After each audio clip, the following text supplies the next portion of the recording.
Sementara itu, Saudara, sebanyak 3 satuan kerja perangkat Aceh melakukan rancangan zona integritas wilayah bebas korupsi di lingkungan pemerintah Aceh sebagai wujud nyata dari reformasi birokrasi pemerintahan yang baik, efektif, dan efisien.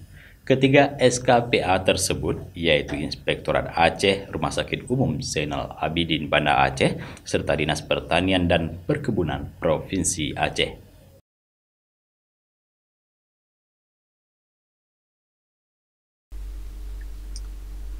Penandatanganan itu disaksikan langsung oleh Asisten 3 Setda Aceh, Kepala Ombudsman, dan Asisten Pengawasan Kejaksaan Tinggi Aceh, perwakilan BPK Aceh, perwakilan Polda Aceh, dan Ketua BPKP Aceh.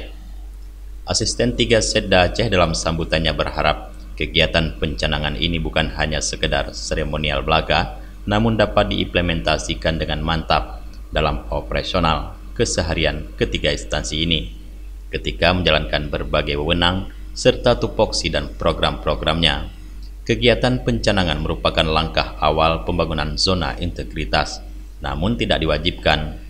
Terdapat acara yang khusus formal pada saat pencanangan, akan tetapi yang utama adalah penyebarluasan informasi terkait instansi unit kerja sedang melakukan upaya peningkatan tata kelola serta kualitas pelayanan melalui pembangunan zona integritas.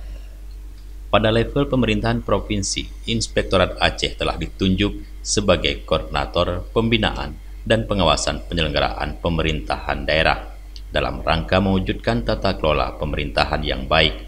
Ada 3 sasaran utama yang diharapkan, yaitu birokrasi yang bersih dan akuntabel, birokrasi yang efektif dan efisien, dan birokrasi yang memiliki pelayanan publik berkualitas.